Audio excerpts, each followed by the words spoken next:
Assalamualaikum warahmatullahi wabarakatuh.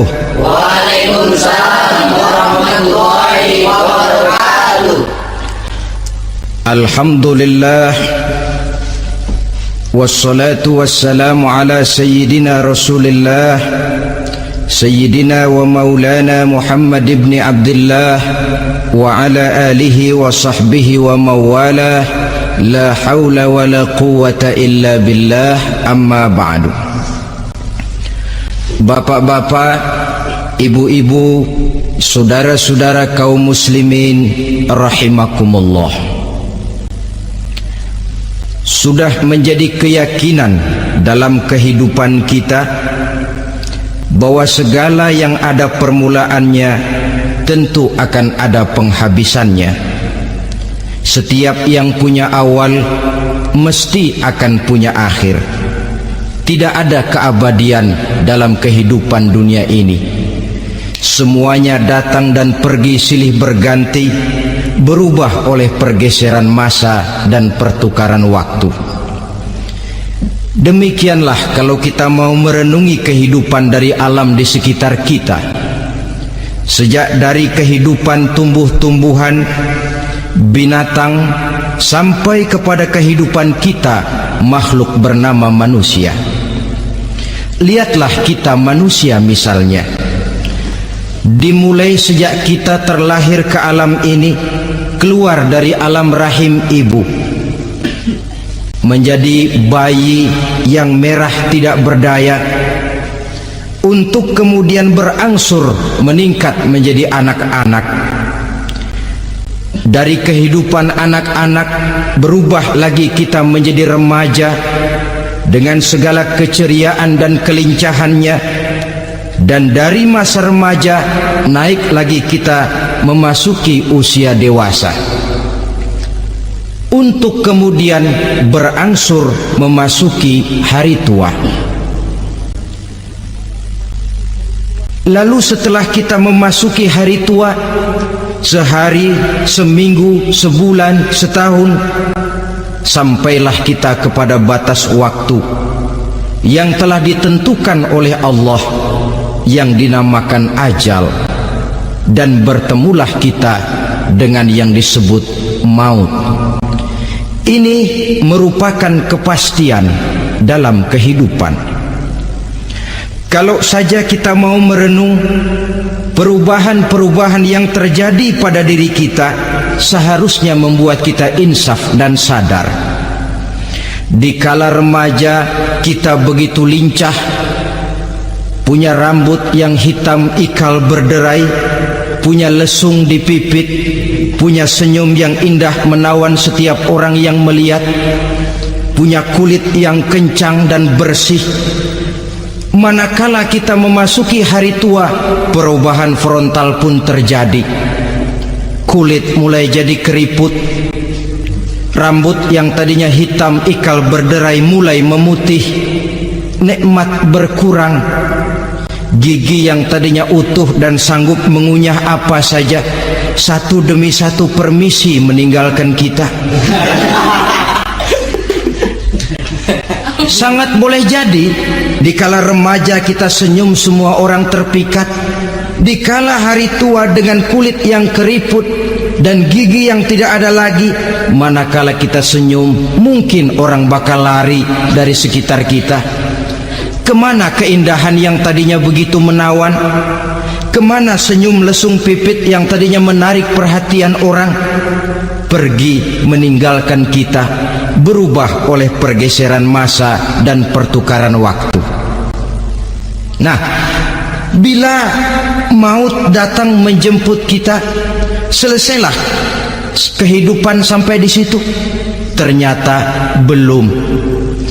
Kalau lahir merupakan perpindahan hidup dari alam rahim ke alam dunia, maka mati hakikatnya merupakan perpindahan hidup dari alam dunia ini ke alam kehidupan yang berikutnya, yang dinamakan dengan alam barzakh. Andai kata hidup cuma sekali, secara moral kita sanggup berkata, alangkah tidak adilnya Tuhan. Kenapa? Dalam kehidupan ini kan aneka ragam terjadi. Ada orang yang zolim, ada orang yang dizolimi. Ada orang yang membunuh, ada orang yang terbunuh. Ada orang yang kaya, ada orang yang miskin. Ada orang yang jujur, ada orang yang menghalalkan segala cara.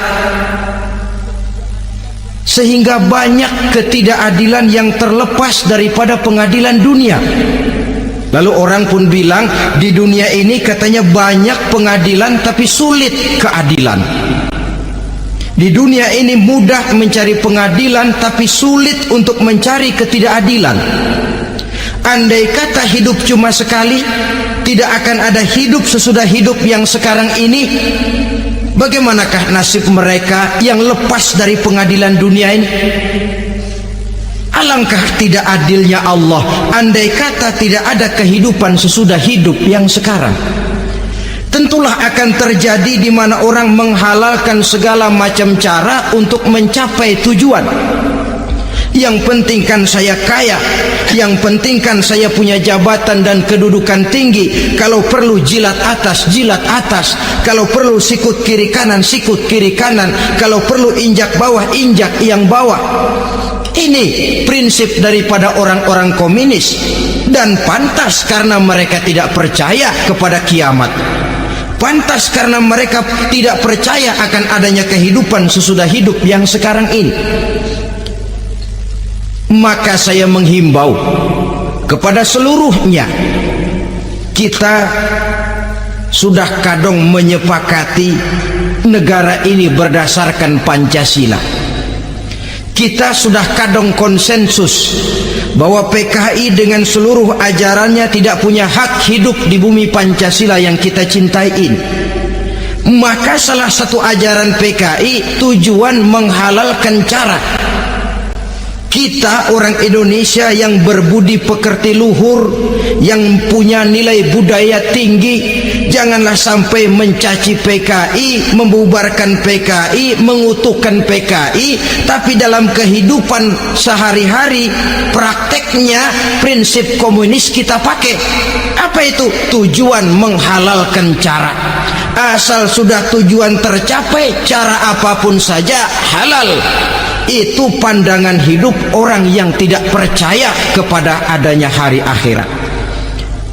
Sebagai muslim yang yakin akhirat ada, kiamat pasti akan datang. Hidup tidak cuma sekali.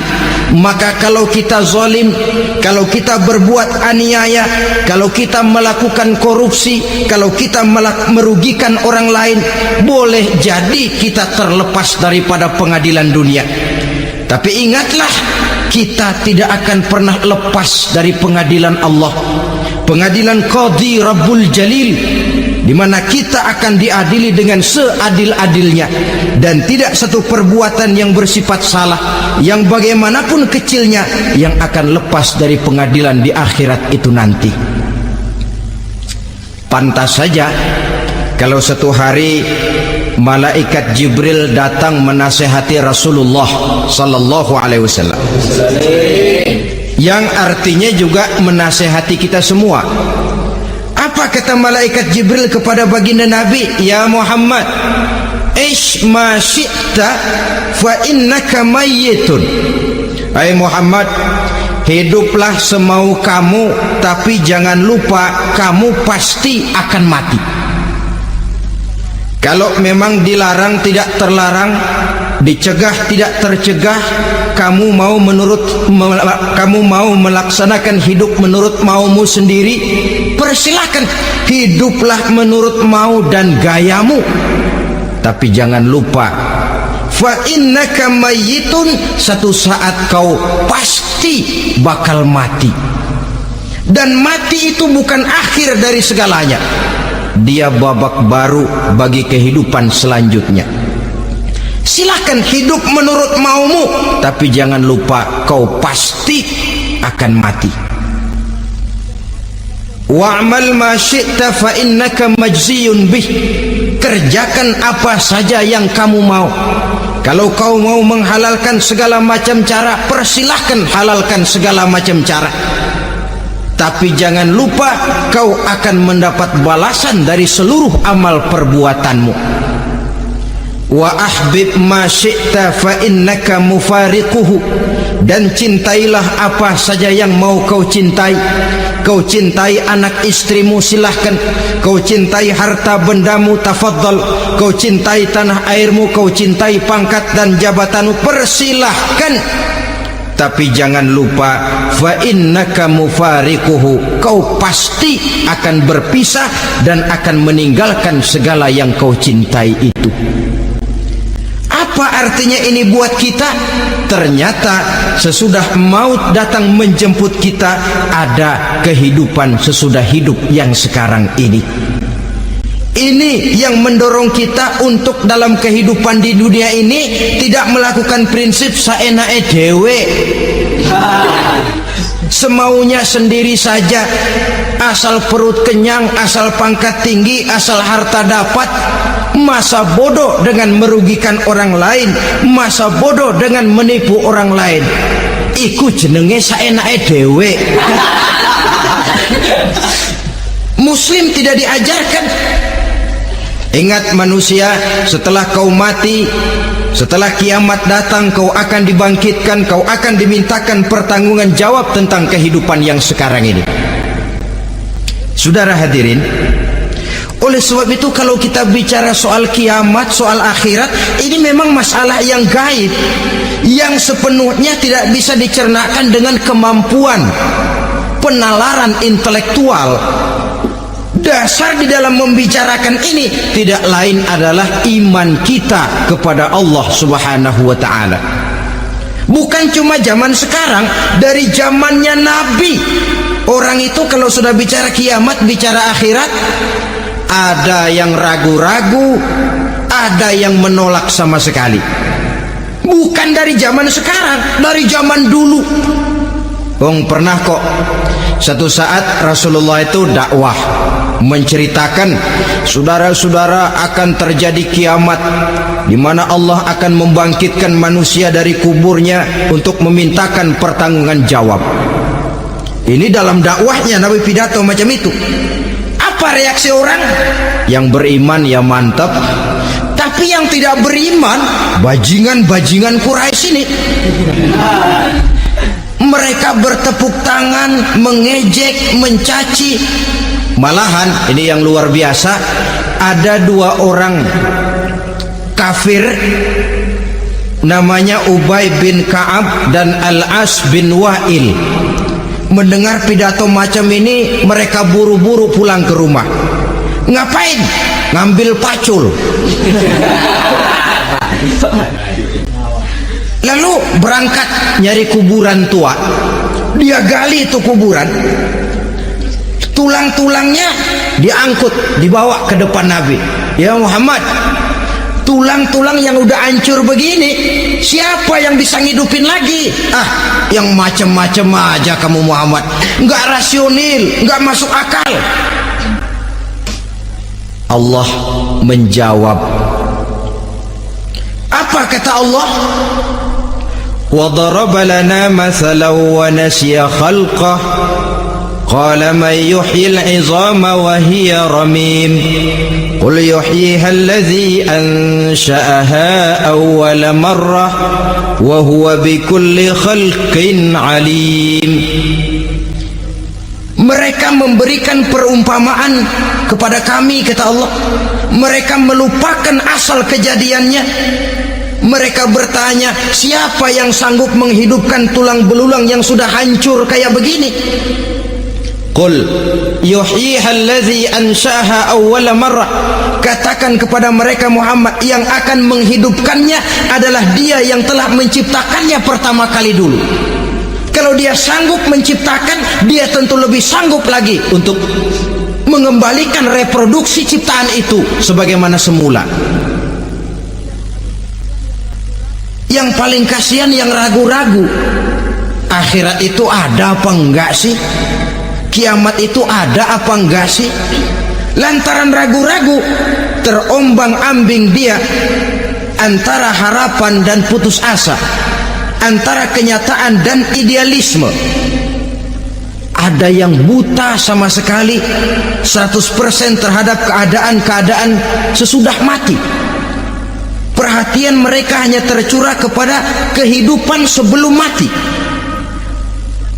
Yang mereka perhatikan siang dan malam tidak lebih daripada urusan perut.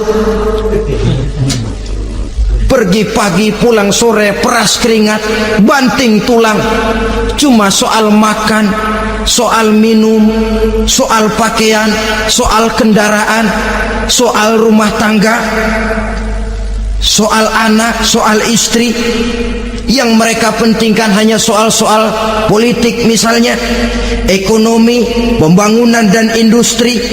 Untuk soal-soal kayak begitu giat betul, habis seluruh waktu untuk memikirkan meningkatkan kebudayaan, politik, sosial, ekonomi. Kadang-kadang kurang tidur, kurang istirahat, berkeliaran ke sana kemari ke tempat yang jauh-jauh. Sampai-sampai kadang-kadang terkena stres, penyakit darah tinggi, ginjal, lever, untuk memikirkan hal-hal yang semata-mata karena dunia saja. Lantas boleh jadi mereka mendapatkan kekayaan yang berlimpah ruah, mendapatkan kedudukan yang tinggi, nama yang semerbak, dikenal orang di barat dan di timur, di utara dan di selatan. Tetapi alangkah kecewanya mereka jikalau datang ajal menjemput nyawa, mati mereka, meninggalkan harta yang banyak, nama yang masyhur. Mereka disebut dengan jasa-jasanya. Radio memberitakan, TV menyiarkan, koran-koran memuat. Bahkan nama mereka kadang-kadang dikenang 2-3 tahun setelah wafatnya. Tetapi dalam pada itu roh mereka merintih, mengeluh, menderita karena dilemparkan oleh Allah ke tempat-tempat yang kotor. Penyesalan yang sudah tidak akan ada gunanya lagi. Saudara-saudara kaum muslimin rahimakumullah, oleh karena itu kehidupan akhirat bukanlah dongeng dan takhayul, bukan khurafat dan hayalan. Kehidupan akhirat, hari kiamat adalah kebenaran dan kepastian. Dalam surah Al-Hajj ayat ke-7, Allah Subhanahu wa taala menyatakan, wa anna as-sa'ata atiyatun la raiba fiha wa anna Allah yab'atsu man fil qubur. Dan bahwasanya kiamat itu sesungguhnya adalah sesuatu yang pasti dan tidak ada keraguan-raguan lagi di dalamnya. Dan bahwasanya Allah sungguh-sungguh akan membangkitkan manusia dari kuburnya masing-masing. Nah, kalau kita sudah yakin kiamat sesuatu yang pasti adanya, akhirat sesuatu yang pasti adanya, dari mana pembicaraan tentang kiamat ini kita mulai? Tentu dari diri kita. Marilah kita mencoba melihat proses perjalanan hidup ini sampai kita memasuki kiamat. Hadirin, tidak ada makhluk secantik manusia. Tidak percaya? Pernah ke Ragunan? Saudara masuk ke kebun binatang, segala macam makhluk ada di situ, ratusan macam jenis binatang. Bandingkan dengan saudara, kira-kira cakep mana?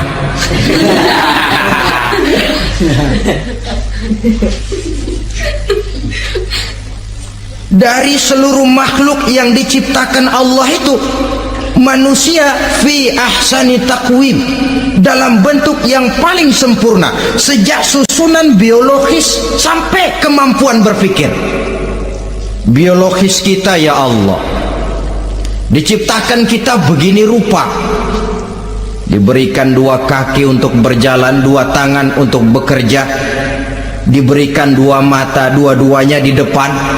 Pernah saudara mikir kalau mata kita yang satu di depan, yang satu di belakang? Rasanya nggak laku kacamata itu.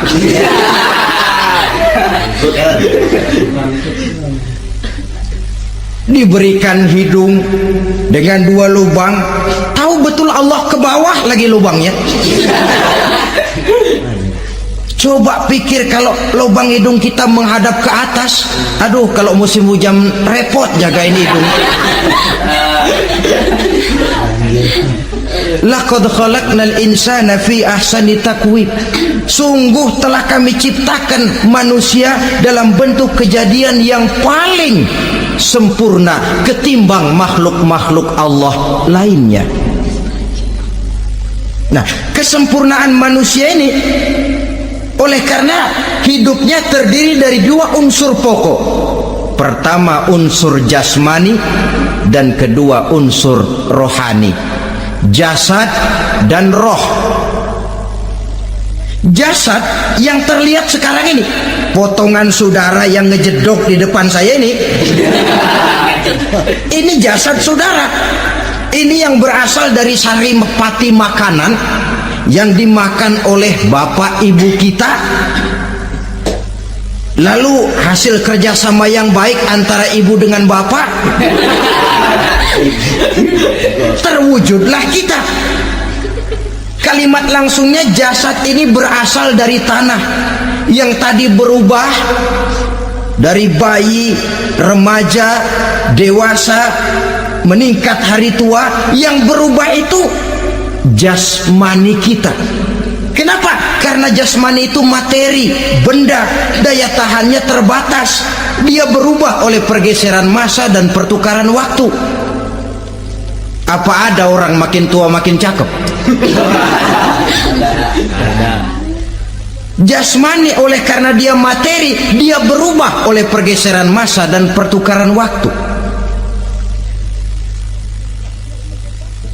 Nah, yang menyebabkan jasmani itu bergerak karena ada roh di dalamnya. Ini yang menyebabkan kehidupan. Ini yang menjadi sumber kehidupan, pusat kesadaran dan pengertian dalam kehidupan manusia.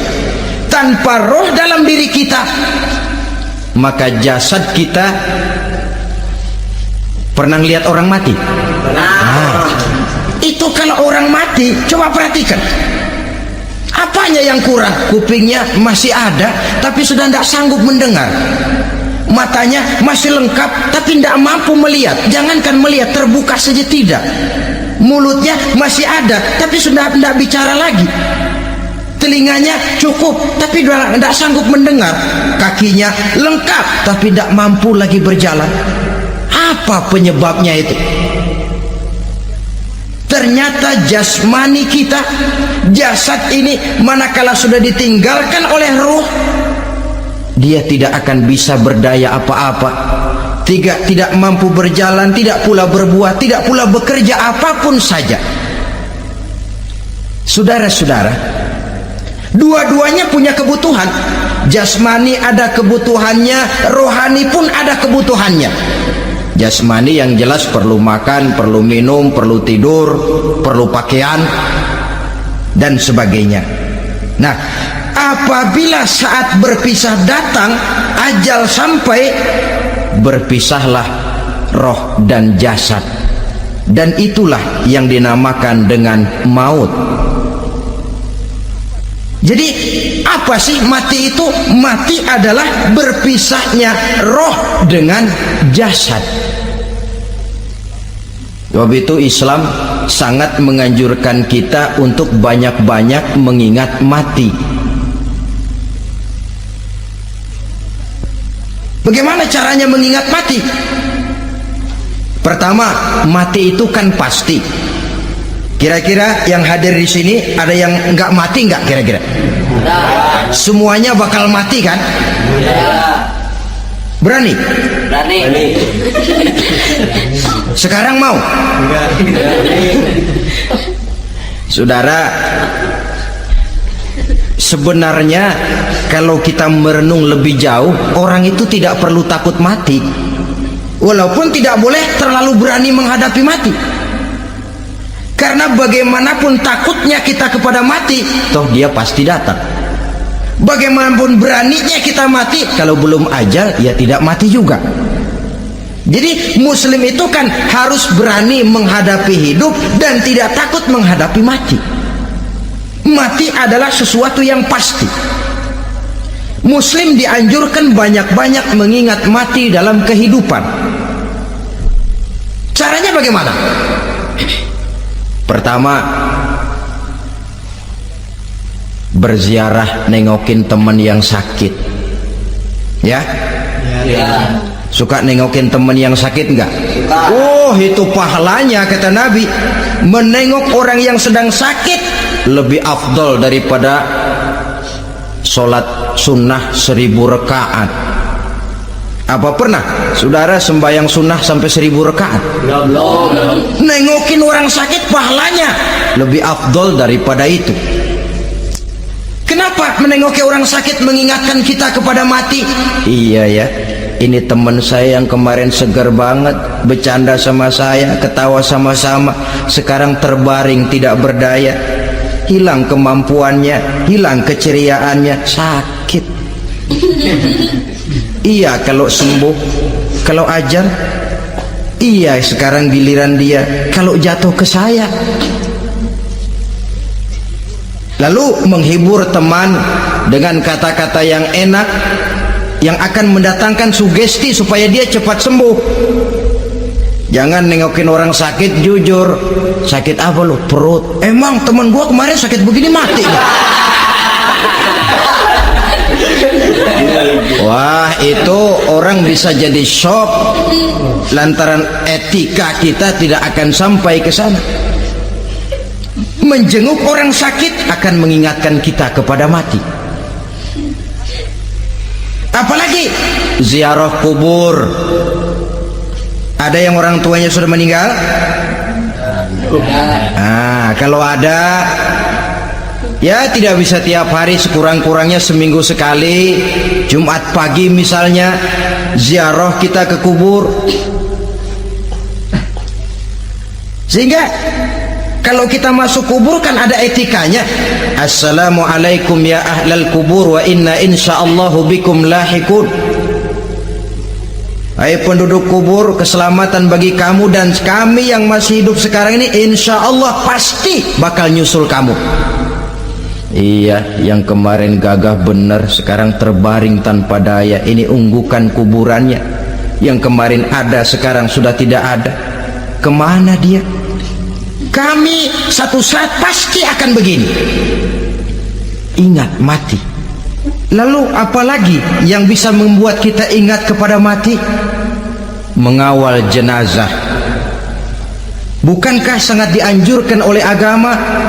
Bahkan kalau bisa sejak mengurusnya, memandikannya, mengkafankannya, menyolatkannya untuk kemudian mengantarnya ke kubur. Hari ini saya antar dia ke kubur, besok boleh jadi saya yang diantar orang. Hari ini saya solatkan dia, besok boleh jadi saya yang disolatkan orang. Hari ini saya masukkan dia ke liang lahat, besok mungkin giliran saya dimasukkan orang ke liang lahat. Ingat mati, tumbuh kesadaran. Lalu daya positifnya dalam kehidupan apa? Nah, saudara-saudara hadirin, orang yang mengingat mati bukan lantas menjadi lemah dalam kehidupan, menjadi putus asa, sedikit semangat, terbentur kesulitan, mudah frustasi. Bukan itu tujuannya kita diperintah mengingat mati. Jelasnya Islam menganjurkan kita untuk mengingat mati guna maksud-maksud yang positif, supaya orang lalu sadar hidup ini cuma sebentar. Maka mumpung hidup, nah ini mumpung, tapi mumpung yang baik. Mumpung hidup, maka hidup yang singkat ini harus saya pergunakan dengan sebaik-baiknya, melakukan kebajikan yang sebanyak-banyaknya, menjauhkan rasa malas, menunggu keajaiban yang datang dari langit, berleha-leha, bermain-main, sementara maut kalau dia datang tidak pernah main-main. Pantas kalau seorang penyair bernama Syauqi memesankan tazawwad bittaqwa fa innaka la tadri idza hanna al-lailu hal ta'ishu ila al-fajri kam min sahihin mata min ghairi illatin wa kam min alilin 'asha hinan min ad-dahri. Persiapkan dirimu dengan takwa, sebab kamu tidak tahu apabila malam datang kamu masih bisa hidup apa enggak besok pagi. Apa ada jaminan saudara yang kumpul di depan saya malam ini besok masih bisa hidup? Tidak. Ada jaminan? Tidak ada sama sekali. Kam min sahihin mata min ghairi illatin. Berapa banyak orang sehat mati enggak pakai sakit lagi. Sebabnya kadang-kadang ringan saja. Ada yang cuma jatuh di kamar mandi mati. Ada yang cuma ketiban pensil. Iya, kalau ketiban pensil 3 peti masa enggak mati. Ta'addadatil asbab wal mautu wahid. Sebabnya boleh jadi macam-macam, tapi mati satu juga, yaitu mati.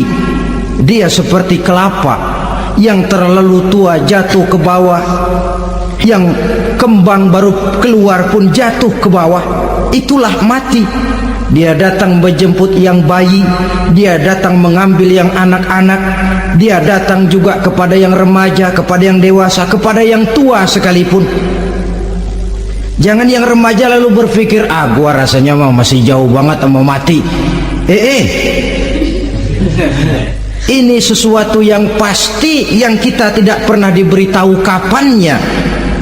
Kalau dikasih tahu kapannya kan kita bisa, umpama malaikat maut datang ke rumah saya, saudara Zainuddin kau mati 80 tahun lagi. Oh, saya kan berhitung, masih lama, poya-poya aja dulu Tapi ini tidak pernah diberitahu kepada kita. Lantaran tidak diberitahu itulah kita perlu bersiap-siap dengan selalu mengingat-ingat mati yang mendorong kita untuk berbuat positif. Satu contoh peringatan mati yang mendatangkan positif pada peristiwa ketika turun perintah hijrah. Ketika di Mekah sudah terpepet turun perintah hijrah. Ini sahabat yang berangkat hijrah, jangan dikira semua bulat hati. Ada yang mikir, kalau saya hijrah berangkat dari Mekah ke Madinah, nanti di tengah jalan dicegat oleh kafir Quraisy lalu dibunuh, mati saya. Takut mati. Allah peringatkan, kullu nafsin za'iqatul maut. Kamu disuruh hijrah saja takut mati, padahal kamu tahu semua yang hidup bakalan mati. Diam saja di Mekah mati, hijrah ke Madinah pun akan mati. Mendengar ayat ini, Sayyidina Umar bin Khattab seperti dibakar semangatnya. Kalau sebagian sahabat hijrah sembunyi-sembunyi, beliau mau hijrah itu malah bajingan Quraisy dikumpulkan dekat Ka'bah. Pidato, ya ma'syara Quraisy, dedengkot Quraisy, dengerin. Besok pagi yang namanya Umar bin Khattab mau hijrah dari Mekah ke Madinah. Siapa yang kepengen kepalanya berpisah dengan badannya, persilahkan cegat Umar di jalanan. Besok dengan tenang dia berangkat hijrah, gak ada yang berani nyegat. Tuh Quraisy juga barangkali mikir, gue ngapain nyegat penyakit. Begitu ingat mati, timbul semangat juang, timbul semangat berbuat. Ini ingat mati yang positif, bukan yang melemahkan semangat. Dah jangan kerja rajin-rajin dah, lu bakalan mati. Ini ingat mati yang salah pasang. Ingat mati seharusnya mendorong manusia untuk berbuat lebih tekun. Allah memberikan peringatan, qul innal mauta alladhi tafirruna minhu fa innahu mulaqikum. Katakan, maut yang kamu akan melarikan diri daripadanya, yang kamu takuti benar dia pasti akan datang menjemput kamu. Saudara-saudara hadirin yang saya hormati, datangnya memang tidak kita harapkan yang namanya maut, Tapi sekali dia datang, tidak ada pintu tempat kita lari. Dia memang tidak pernah kita undang, tapi sekali dia datang mengetok pintu, kekuatan apa yang bisa menolak? Dia sebuah tanda seru dalam kehidupan. Apa yang menyebabkan orang takut mati? Pertama, barangkali karena dia tidak tahu bagaimana kehidupan sesudah mati. Alam kubur gelap, alam akhirat gelap, sehingga dia bingung. Lantaran bingung lalu jadi takut. Yang kedua, boleh jadi oleh bayangan-bayangan dosa yang pernah dia kerjakan di dunia ini. Kerjanya cuma menumpuk dosa. Dia gembira, bahagia, tertawa di atas tumpukan dosanya, merasa segan berpisah dengan seluruh kehidupan ini. Sehingga boleh jadi maut adalah sesuatu yang ditakutkannya benar dalam kehidupan. Tapi bagaimanapun takutnya, tidak ada tempat lari dari dia. Dalam ayat lain Allah jelaskan, Aynama takunu yudrikumul mautu walau kuntum fi burujim musayyadah. Di mana saja kamu berada, dalam benteng yang paling tangguh sekalipun, maut pasti akan datang menjemput kamu. Nah, bagaimana caranya maut datang menjemput kita? Bila datang dia, sang malaikat pencabut nyawa, malaikat Israel namanya, hendak mengambil ruh kita. Dalam suasana macam begitu, di akhir kehidupan dunia, dalam berhadapan dengan sakaratul maut, terbagilah manusia dalam dua bagian besar. Pertama, yang menghadapi sakaratul maut itu dengan husnul khatimah, baik di akhirnya, sehingga pada saat ruhnya berpisah dengan jasadnya, kelihatan dia seperti senyum, mukanya cerah. Bahkan sebelum itu boleh jadi dia sempat meninggalkan pesan-pesan yang baik. Ada yang sempat azan, ada yang sempat baca Quran. Pernah kan nemui orang yang mau mati seperti itu? Yang sempat azan, yang sempat baca Quran, yang sempat meninggalkan wasiat-wasiat yang baik. Sebab apa? Malaikat maut datang menjemput mereka juga dengan baik-baik. Dicabut ruhnya perlahan-lahan, tapi sungguh pun perlahan-lahan. Pedihnya, sakitnya tetap tiada tara. Rasulullah sallallahu alaihi wasallam, dikala beliau hendak berhadapan dengan sakaratul maut, diceritakan mencelupkan tangannya ke dalam gelas berisi air, lalu mengusapkannya ke muka beliau seraya berdoa, "Ya Allah, mudahkan saya dalam menghadapi sekarat ini." Beliau juga yang mengatakan bahwa sakitnya sakaratul maut sama dengan 300 kali bacokan pedang. Sehingga kita diajarkan doa. Di antara doa selamat itu kan ada, Allahumma hawwin alaina fi sakaratil, ya Allah, mudahkan saya di dalam menghadapi sakaratul maut itu. Ketika ruh ini keluar dari jasad, mata masih mengikuti ruh itu. Sehingga kadang-kadang ada yang matanya terbelalak dan tidak sempat ditutup, terbuka terus, mengikuti ruh itu keluar dari jasadnya. Adapun golongan kedua, manusia yang ketika berhadapan dengan sakaratul maut mendapatkan su'ul khatimah, jelek di penghabisannya. Sekaratnya sudah setengah mati, lalu jelek juga di akhirnya, mati dalam keadaan yang tidak baik, tidak terpuji. Ada yang lagi megang kartu, mati. Ada yang lagi di tempat ngadu ayam, mati. Ada yang lagi di tempat pelacuran, mati. ada yang lagi megang botol minuman keras, mati. Nih barangkali malaikat maut gemes banget nariknya, lu bajingan, lu tarik terus ya, mati su'ul khatimah. Makanya bagus itu.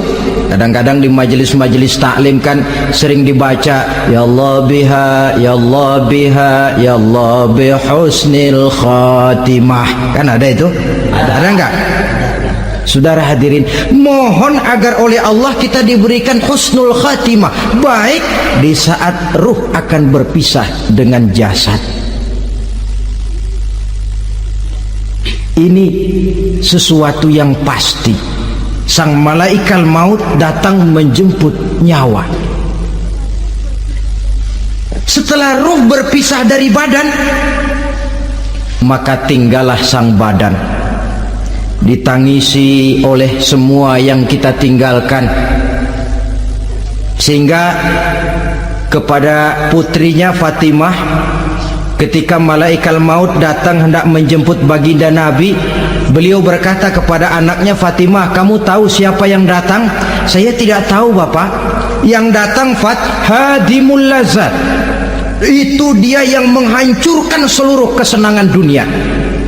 Wa qati'us syahwat, yang memisahkan kita dengan seluruh yang kita cintai. Dia malaikat maut, Pak.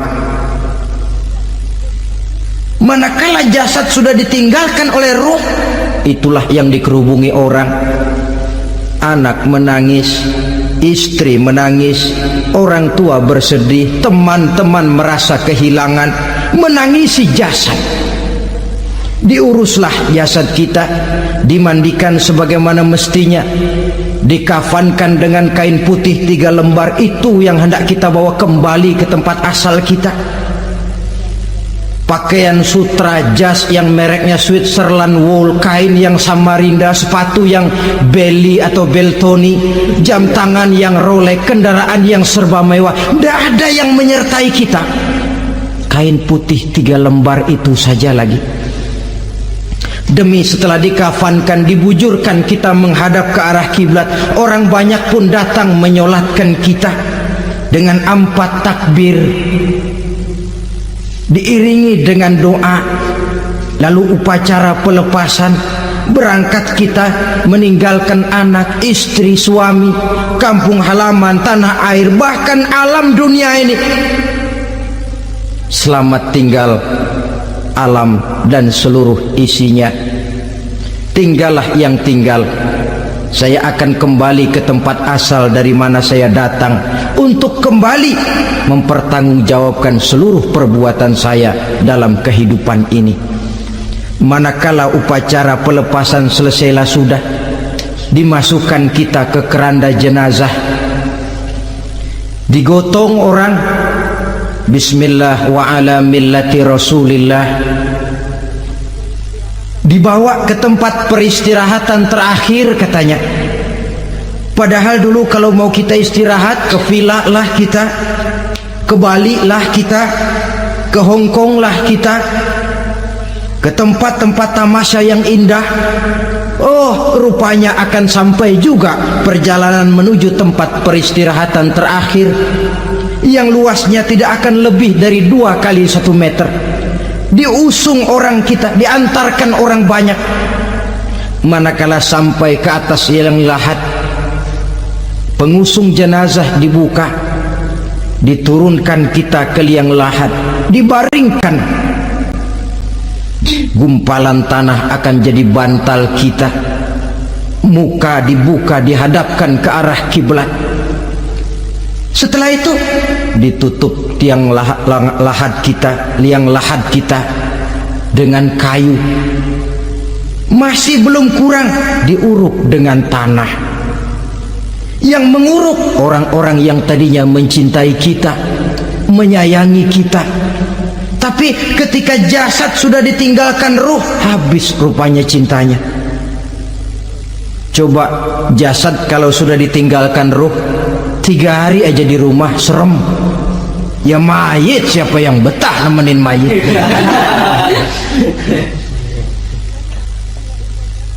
Lalu bila upacara pemakaman selesai, maka berusahalah semuanya.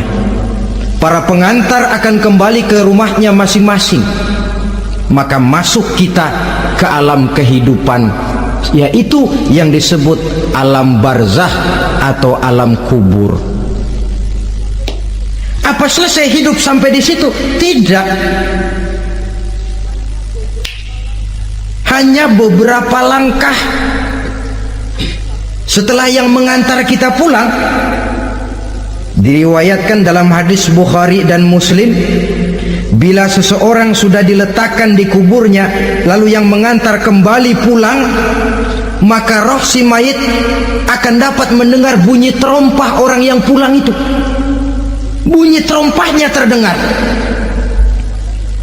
Datang dua malaikat menanyakan dia dengan pertanyaan-pertanyaan yang kalau bisa dijawab dengan betul, dua malaikat yang bernama Munkar Nakir akan bilang, jawabanmu betul, tenanglah kau di sini, naumatal arus, tidurlah kau di sini seperti tidurnya pengantin. Orang yang baik-baik di alam kuburnya akan mendapat nikmat kubur, sehingga masa penantian yang lama. Sebab jangan lupa, kita masuk ke kubur itu kan menunggu sampai datangnya hari kiamat. Jadi kalau kiamat umpama masih 1000 tahun lagi, ya 1000 tahun kita menunggu. Orang yang baik-baik penantian di alam kubur, kata malaikat, naumatal arus, tidurlah kamu seperti tidurnya pengantin. Bagaimana sih tidurnya pengantin? Nggak berasa. Iya, kata anak sekarang, endah aja udah. Begitu mendusin pagi, kata lakinya, malam sebentar bener ya Neng. Sebentar betul katanya malam. Iya, tentu saja tidak terasa. Kenapa? Dia tidak pernah memikirkan waktu, terbawa oleh kenikmatan dan kelezatan yang dirasakannya dalam kehidupan. Tapi orang kafir, orang yang dosanya bertumpuk, tidak sanggup menjawab pertanyaan dua orang malaikat, maka dia akan mendapat azab di alam kuburnya terus menerus siang dan malam sampai datangnya hari kiamat. Ibarat maling ayam ketangkep, belum masuk pengadilan udah digebugin duluan. Kan begitu kan? Ada maling ayam nggak di sini? Itu yang nyaut tadi pengalaman itu. Di sidang belum divonis, belum digebugin babak belur. Saudara hadirin, maka alam kubur bisa merupakan raudhatun min riyadil jannah, taman di antara taman-taman surga, pun juga bisa merupakan hufratun min hufarin niran, menjadi liang daripada neraka. Ada lagi riwayat yang dari Imam Muslim yang diperoleh dari Zaid bin Sabit. Zaid bin Sabit cerita, satu hari kami bersama Rasulullah sallallahu alaihi wasallam berada dalam kebun kepunyaan Bani Najjar. Rasulullah sedang duduk di atas keledai. Tiba-tiba entah bagaimana itu keledai terkejut, kaget, berontak, hampir Rasulullah jatuh. Rasulullah kemudian bertanya, rupanya di kebun itu ada kuburan tua, 5 atau 4 kuburan. Rasulullah lalu bertanya, saudara-saudara ada yang tahu nggak ini kuburan siapa? Nggak ada ya Rasulullah. Memang kenapa? Ini penghuni kuburnya lagi disiksa oleh Allah. Andai kata boleh saya mohon kepada Allah supaya kamu dengar seperti yang saya dengar, andai kata saja kamu kuat mendengarnya, saya pasti akan berdoa. Tapi sayang, saya yakin kamu pasti tidak akan kuat mendengar mereka mendapat azab di kuburnya. Hadis sahih riwayat Imam Muslim dari Zaid bin Sabit. Kehidupan di alam barzah. Pak, iya kalau yang matinya dikuburin. Lah kalau yang matinya diceburin ke laut, dibakar, di medan perang hilang, gak ketahuan kemana jenazahnya. Saudara, hilang kek, dikubur kek, di dalam lautan direndam kek, itu kan cuma logika kita. Menurut Allah tidak ada perbedaan orang mati dikubur di dasar lautan atau dibakar sampai jadi abu atau gugur di medan perang tidak ketemu jenazahnya. Entah mereka tetap masuk ke alam barzah namanya. Jasad boleh hancur, tapi roh sebagai sumber kehidupan, pusat kesadaran dan pengertian, dia tetap ada, mengalami kebahagiaan dan kegembiraan atau mengalami kepedihan dan penderitaan, bergantung kepada amalan yang kita lakukan dalam kehidupan di dunia ini. Maka dalam Yasin tadi kan jelas, qul yuhyiha alladzi ansha'aha awwala marrah, yang menghidupkan mereka yang dikubur di dasar lautan, mereka yang dibakar sampai jadi abu, yang akan menghidupkan ialah Allah yang menciptakan mereka dulu pertama kalinya. Jadi kalau sudah ada aslinya, ya tentu tidak perlu contoh lagi, akan sangat mudah membuatnya. Orang tua kita, keluarga kita yang sudah berpulang, mereka di alam barzah sekarang ini bisa mendapat nikmat kubur, bisa mendapat azab kubur, bergantung amalan mereka dalam kehidupan di dunia ini. Dalam Musnad Imam Ahmad dan Sahih Abi Hatim malah ada tambahan riwayat, orang yang banyak kebajikannya di dunia, amalannya akan datang menemani dia. Sholatnya dekat kepalanya, puasa sebelah kanan, zakat sebelah kiri, menghibur dia. Malahan dikatakan berbentuk orang yang cantik menemani dia di alam kuburnya. Aneh, dia tanya, man anta lam ara fid dunya ajmal minka, siapa kamu? Di dunia ini belum pernah saya melihat orang secantik kamu. Dia jawab, ana amaluka soleh, saya adalah amalmu yang soleh yang kau kerjakan waktu di dunia. Saya sekarang diperintahkan untuk menemani kamu di sini. Alhamdulillah. Sedangkan amalnya yang jahat akan datang dalam bentuk yang menyeramkan menemani dia di sana. Bayangin deh, di kuburan ditemenin yang serem-serem. Sama juga di dunia. Di dunia, kalau kita di tempat gelap ditemenin orang cakep, enak nggak? Enak. Wah, pengalaman. Tapi coba bayangin, sudah tempatnya gelap, yang nemenin jelek nggak ketulungan, gerah kita. Nah, saudara hadirin yang saya hormati, lalu bagaimana tempat arwah-arwah yang sudah kembali menghadap Allah yang disebut mustaqarrul arwah itu? Macam-macam tingkatannya sesuai dengan profesi dan amalannya waktu di dunia. Ada roh-roh itu yang setelah pisah dengan jasad, artinya mati, ditempatkan di tempat yang disebut a'la iliyin, tempat yang tertinggi. Siapa ini? Arwahnya para nabi dan para rasul. Ini fi a'la iliyin, di tempat yang tertinggi. Arwahnya para nabi, arwahnya para rasul.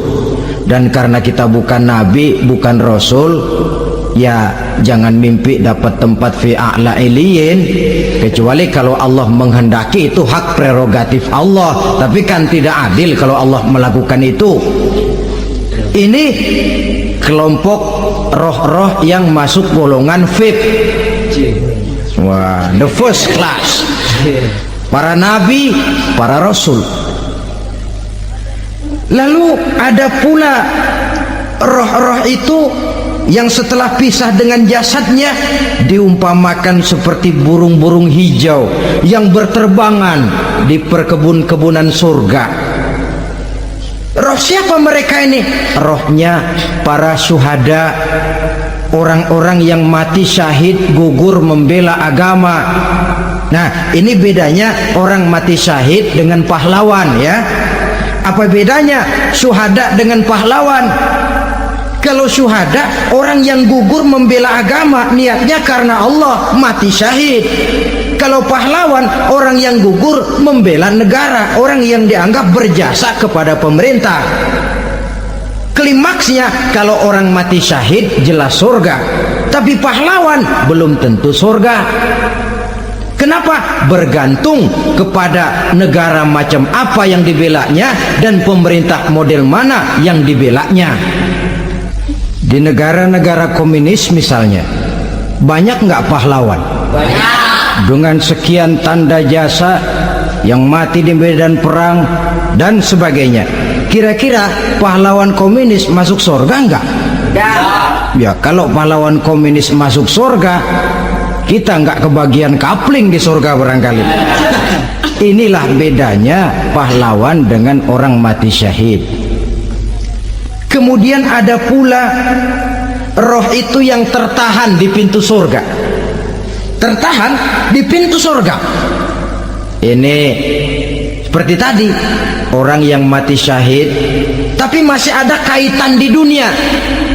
Rasulullah pernah ditanya orang, ya Rasul, kalau saya maju ke medan perang bela agama, mati syahid, apa saya masuk surga? Iya, masuk surga. Kecuali kata Nabi, kalau masih punya utang. Nah, tertahan di pintu surga. Ada pula roh itu yang tertahan di alam kuburnya. Ini umumnya seperti tadi itu. Ada mempunyai dosa, mempunyai kesalahan, sehingga merasakan azab kubur. Ada juga roh itu yang tertahan di permukaan bumi.